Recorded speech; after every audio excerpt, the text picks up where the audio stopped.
Solaris Power have a reputation for building some of the best looking boats around, and behind me here is their very latest 60 Coupé. It is an absolutely gorgeous looking thing, and I'm going to show you every single detail of it and take it out for a sea trial. My name is Hugo Andreae, you're watching Motor Boat Yachting. Let's go boating.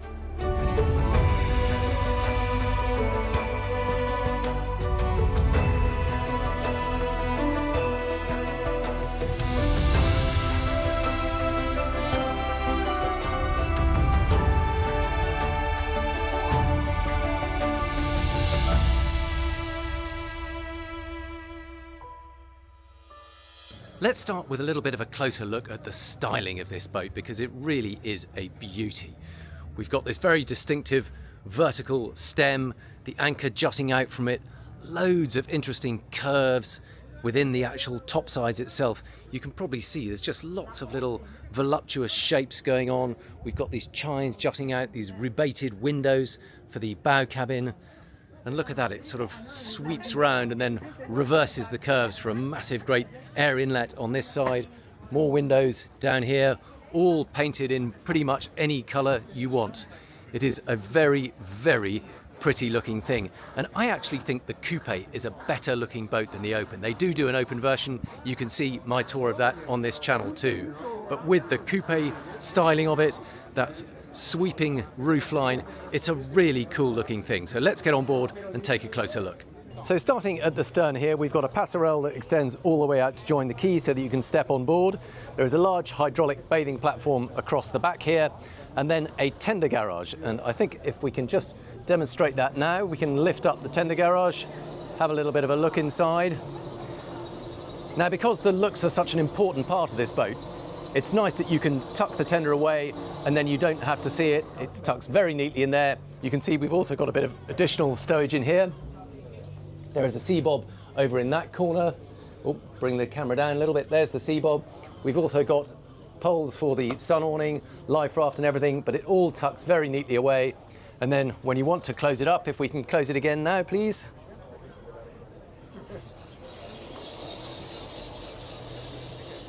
That all just comes down like a giant clamshell. Seals flush with the deck and you would never know it's there. But even here you can see it's almost unnecessary, all these styling curves, but it's so beautiful to see them moulded into the shape here. We've got a nice big sunbed up above that tender platform. All important scatter cushions everywhere you look. Diamond stitching in the upholstery. And look at some of the detailing around here. We've got these lovely teak cappings running up either side. The fair leads, beautiful stainless steel. I think these actually lift up if I give them a bit of a pull. You can see, so you've got unencumbered access to all that ropes, lines. There's even a winch to pull it in, but then it also tucks away out of sight. And then you've got that beautiful, continuous, unbroken sweep up onto the side decks. Now, here is the main cockpit. Big square-shaped table in the middle of it, seating around three sides. Here we've got the extending sun awning. You can see that extends all the way out over the aft section there, but you've got a natural extension of this solid hard top to provide a certain amount of shade. Here we have a wet bar, so right next to the table you've got a wet bar. There's quite handy storage in here actually. You can see there's a couple of director's chairs that just slide in there. Often that's a little bit of a forgotten detail, but when you're sitting around a table like this, you want to be able to seat people on this side too, and having the director's chairs tucked in there makes a lot of sense. On this side, got a bit more storage behind there, nothing particularly special, but I do like this little neat insert. If I lift that up, you can see we've also got an extra joystick in there, so if you're berthing stern two, you can use that whilst looking over the stern and see exactly where you are positioned in relation to the quay. Now, these have always had walk-around decks, and this is no different. You've got these lovely tall bulwarks along the side here. That provides protection, and it means you don't then need the, well, I say ugly stainless steel rails. I don't really have a problem with them, but it does make for a more unspoilt styling if you like to have a totally clean line without any guardrails. Now this has an opening helm door, and we'll take a look at that from inside, but you can see that that does obstruct a little bit of that passageway. But if you come along this side, you can see just how wide these side decks are. Quite nice to notice up above, the hardtop actually flares out to provide a certain amount of shelter at this aft end. Now here is one of the key features of this boat. These whole side windows, enormous long side windows, drop down and rise up. So you've kind of got the best of both worlds. You've got the fully enclosed saloon, the style of a coupe, but with those big side windows that drop and a big sunroof overhead. It really does open up, and you've got the feeling of certainly a semi-open boat. Now here are these lovely side decks with these teak cappings, all obviously with pop-up cleats, again, to keep that purity of line. Nice that there's a little opening window in this section here too, so even though this is the main seating section here, if you're sitting as up at the helm station, you've got a window on both sides. Just helps you communicate with the crew apart from anything else. Now moving forward into the bow area, you get a good scale of the beam here. It does carry that beam a long way forward, and it makes for a really good sized seating area here. So it's part sun pad, part seats. You can see we've got a little bench built into this bow section here. Sun pads further aft with flip up headrests or back supports. I'm not sure if we can really see it from here, but this particular one also has solar panels built in there, so that provides charging for the batteries and means you can run the boat without having to fire up the generator all the time. Anchor locker under here, all very nicely concealed. Again, it's all just part of maintaining that purity of line, having everything recessed. We've got the pop-up cleats. There's even a pop-up winch under there. And of course, pop-up lights. So the whole idea is to keep it absolutely as clean and elegant and uncluttered as possible, but you've still got all that functionality when you need it. Now this, it may look white, but if you look very closely, that is actually pearlescent, a sort of pearl effect paint. So absolutely no expense spared on the finishing as well as the shape. Beautiful sort of midnight metallic blue hull sides, pearlescent, pearl coloured paint on the coach roof moulding. So let's come back down. Let's start all the way. You can squeeze past this. You can see that it is on these big pantograph hinges that swing open and shut. In fact, let me just close it so that you can see how that, I haven't closed it, it'll seal properly and lock itself into position, but you can free up this side deck too. Another big opening side window along this side, but let's admire it from inside. So opening window on this side creates that sort of bar area with the galley. Sliding door on this side tucks away behind that wet bar, so it's very discreet, you barely know it's there. Love this aft galley arrangement. It means you are in the perfect position to serve out to the table in the cockpit. Also with that window open, it provides a nice seamless kind of connection with that area. Good size windows, plenty of light in here. Even though it's a coupe model, because you've got glass all the way around and overhead, it doesn't feel like you're enclosed. Got eye level lockers up here. I'm not going to open them all, but you can see them. A Miele induction hob, sink in here, storage in there, and one of my favourite features, well, here we've got a very neat little wine cooler. Not an awful lot of bottles in there, but you could certainly get a half case of champagne or so on in there. And let me just find that special feature. Okay, I've remembered where it is. You need these little buttons here, and if I swivel round, you can see there's a bit of a cutout in that surface, but press that button, and as if by magic, emerging out of the countertop is that all-important coffee machine. How cool is that though, to have that concealed under the work surface and then it pops up when you need it. Now the various different options on this side, you can have a sideboard unit here. I think the owner has done very well here to spec a dayheads. I think that is the perfect position for it. Doesn't need to be terribly big, but right by the cockpit there, so you can come straight in out of the sea in wet feet, pad into there if you need to use it. I think that's a very sensible position. Lots of teak through here. They finish these boats beautifully too. You can see we've got teak on the deck, we've got teak furniture, there's another fridge in there. There's also a fridge over here. I probably should have shown you. Oh no, that's the dishwasher. That's the fridge in there. And then moving forward into the lounge area, this is where those big windows really come into their own. Absolutely transformative. Gives you that lovely, I can feel the breeze blowing right through the boat here. And it makes such a difference. I don't know, I think a lot of people like the idea of an enclosed boat, but if you go out on a hot day, it can feel really stuffy, even with air conditioning on. I'm not a big fan of sort of artificial air conditioning, and to be able to have a natural sea breeze blowing through the boat, in my opinion, is infinitely preferable. And having those two big opening side windows completely changes the whole feel of it. Big sunroof overhead too, lets in yet more light. The dinette will expand to create a bigger table on that side.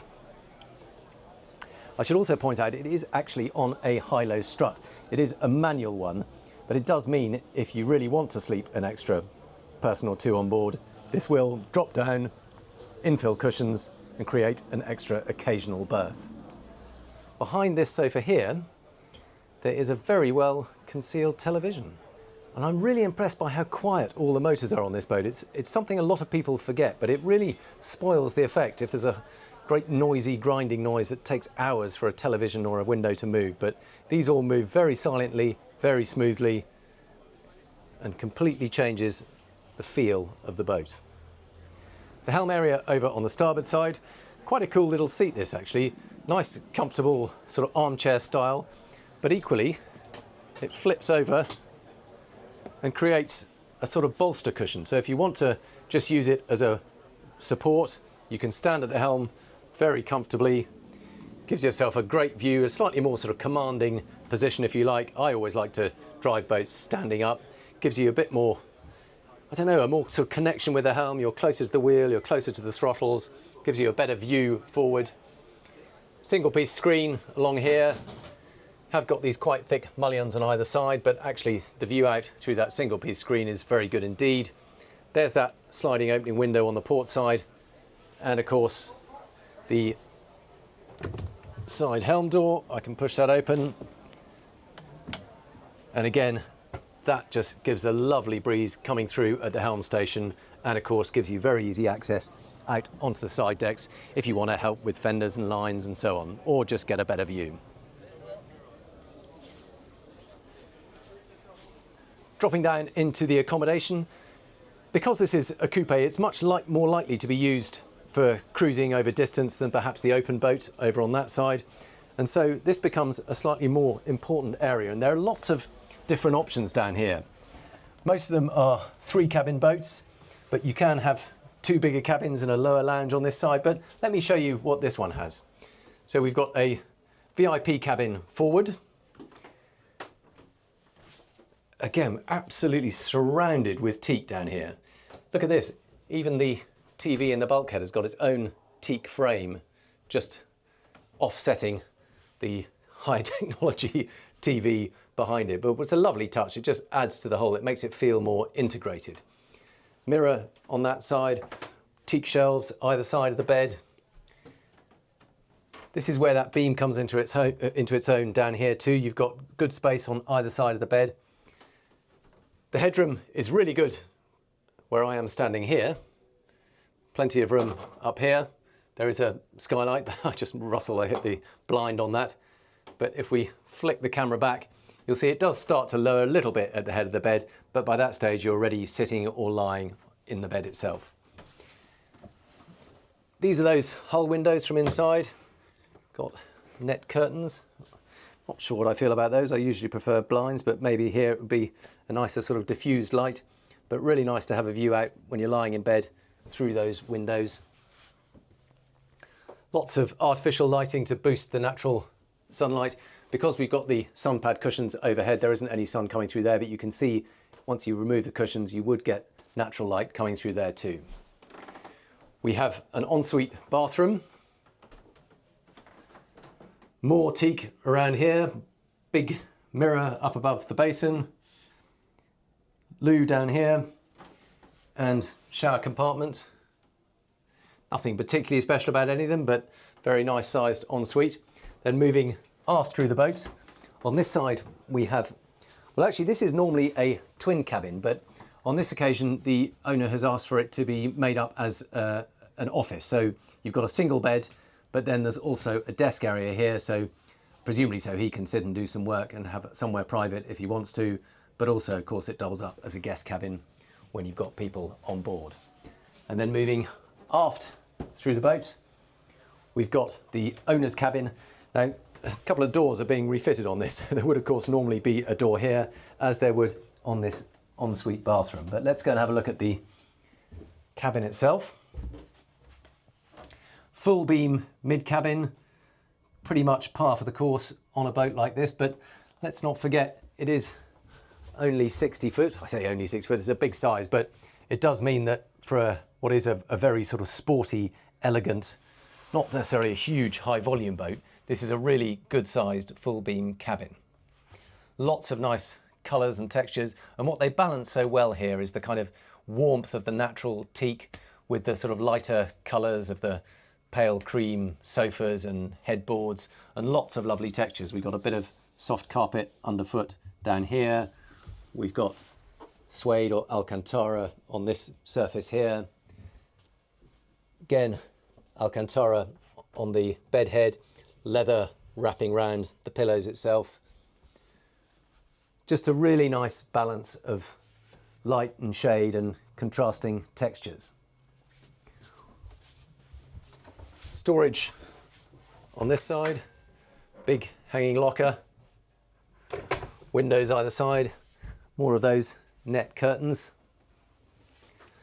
Love this big sort of corridor area here. It just provides that feeling of a bit more space rather than just being hemmed into the cabin. And then ensuite bathroom on this side. There would of course be another door here, but this is also being worked on, it hasn't yet been fitted. But you can see we've got the loo down there, sink there, and another nice shower compartment with marble seats and flooring. But there are various different options. I'll explain one or two of them. You can, for instance, have a lower lounge area here, but that's more common on the Open 60. And rather than having a full beam owner's cabin, if you have that lower lounge, you can then have two smaller cabins, one a double and one a twin either side back there. So lots of different options going on. So that is a quick tour of the boat. And if we're very lucky, we're about to take it out for a ride and see how it performs at sea. Look down at the engine room while we're here. Always best to do that when the engines are not too hot. Lift this up. Quite a steep step down. Oh, it feels a bit like a nightclub down here with this ultraviolet lighting. So this has the two most powerful engine options. They're twin Volvo Penta IPS 1350s. The IPS drives are back here. I can probably get behind. So they are connected directly to the engine. You can see that's where the pods go out through the bottom of the hull, forward-facing propellers, more efficient than shafts, and of course you have that joystick control for really easy berthing options. Now, there is a bit of intrusion from the tender garage overhead. That's what limits the height above the engines, but it is enough space through the middle and on either side. You can see we've got a big generator there. If I spin around, you can see we've got fuel tanks on either side here, fuel filters over there, sight gauge here, and on this side exactly the same. So actually decent amount of room down here, and you could certainly fit a stabilizer system, a seakeeper in there if you wanted to.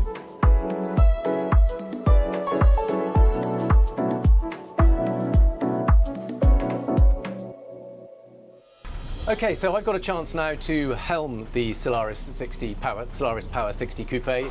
I've got triple Raymarine screens in front of me. I've got the seat in the bolster position, and I'm using the twin throttles here rather than the joystick because we're going to go a bit quicker. Now, because we've got these windows all the way around, particularly like the fact that these open, it just feels like you've got a more unobstructed view, and this lovely door here makes a huge difference, just having a bit of fresh air coming in. But let's put the throttles into gear, put a little bit of speed on. Now, one of the things about these Solaris Power hulls is that they have a very low centre of gravity, so that should ensure that they remain nice and stable, and that big flared bow should keep it nice and dry too. So we'll see how it performs and see if it delivers. So starting off, very slow speed, 1000 RPM. At this speed we're burning 58 litres an hour and doing just about 10 knots, so a really comfortable displacement speed. But let's see what happens when we put the throttles down. So those big IPS 1350s, little bit of bow lift but not much at all. Turbo start to kick in. We're now planing comfortably. Just going to ease back a little bit. So we're up to 30 knots. So at 2000 RPM we're doing just about 28 knots and burning 259 litres an hour. Feels like a really comfortable cruising speed, and it certainly feels like a big solid boat. Let's see what happens when we put in a little bit of a turn. We're going to turn to port. We've got to keep a super sharp eye out. There's a lot of floating wood in the waters. This is all kinds of fun, sea trialing whilst dodging the logs in the water. We're just going to do a little speed run, see what it does flat out. So take it up to 2,350 RPM. The bow flattens out. We're now doing 35 knots, 35 and a half knots. Keeping a very close eye on it, 36 knots and 387 litres per hour. So pretty good solid speed. I'm just going to ease it back a little bit because I don't want to come across a floating log at this speed. I'm going to do a turn to port, just triple check. I can't see anything in the water there. Let's see how it turns. Now, because of that hard top, you do get a little bit of a limitation on the view. So it does just cut the horizon a little bit on this side. Now we've got a nice bit of lean. Those IPS drives do cause quite a bit of lean, but actually that really helps it turn round. It gives it a slightly tighter turning circle. I'm just going to flatten it out because we've got a few lumps and bumps to get over. Luckily these are watery ones rather than lumps and bumps of wood. But it feels like a very confident hull, and exactly as we hoped. There's no spray at all. We've got a little bit of pitching, but that's hardly surprising given the size of the waves here. We've probably got somewhere between, oh, it looks like there's a piece of wood there. Let's try it over to starboard. And this is where people say that agility isn't important on a 60-foot boat, but frankly, when you're driving in a boat like this and you've got lumps of wood in the water, it makes a huge difference. You want to be able the constant confidence that it's going to turn quickly and accurately and respond to your steering inputs. And that is one of the things about these IPS drives, is you do get a nice quick response. There's not that kind of 2-second delay that you sometimes get with shaft drives. So it does turn nice and quickly. It's not the sharpest turning circle, but it feels really responsive to the steering. And while I wouldn't say it's necessarily the softest riding hull, okay, we've got a very quick boat coming up on our port side. It's pretty hectic in here in the Bay of Cannes. During the boat show, it always is pretty manic. So we've got to keep a sharp eye out. But let's try a turn to starboard this time, see if that gives us a bit of a different feel. We've got a nice clear view on this side. It's a little bit of a small boat coming, but I think we've got time to get in front of that. Nice clear water. And of course, turning to starboard has the benefit you can look out the window and get a better view. So just see if we can do, I'm not going to do a full 360 because there frankly isn't space in here. So I'm just going to ease it back a little bit,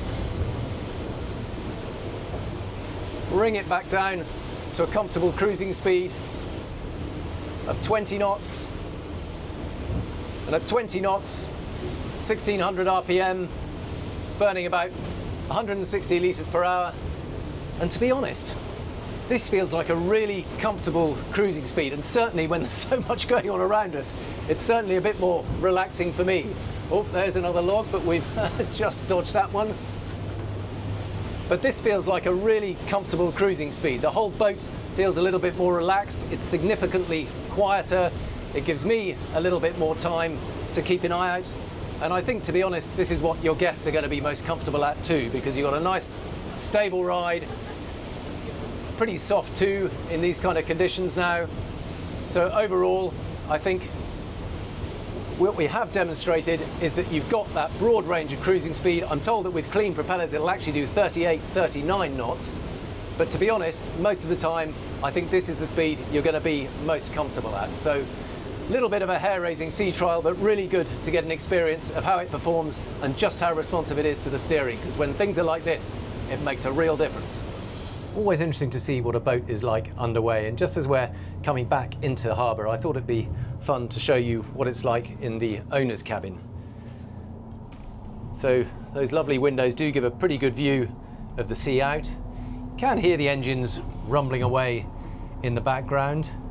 You're not going to go to sleep with the engines running, but you could certainly doze away a bit in the morning just as you're pulling out of harbour or into a pretty bay. But it is a very nice looking cabin with a lovely view through those windows.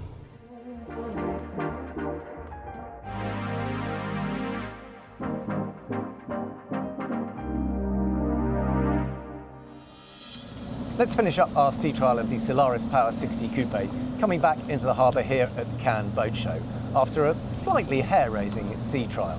Now, prices for this start at 2.1 million euros. It is very much a premium coupe model, but what you do get for that is all that lovely Solaris Power styling and the versatility of a coupe model that you can be completely secure from the sun, from the waves, from the wind, whatever it is. You've got a really competent hull, good responsive steering, but I think what really makes this boat are those clever drop-down windows. The versatility that offers in terms of having a fully enclosed air-conditioned space, but also being able to open it up, drop those windows down, open up that sunroof and make it feel like a much more open boat. So do let me know what you make about it in the comments. Always interested to hear your thoughts, and thank you for watching.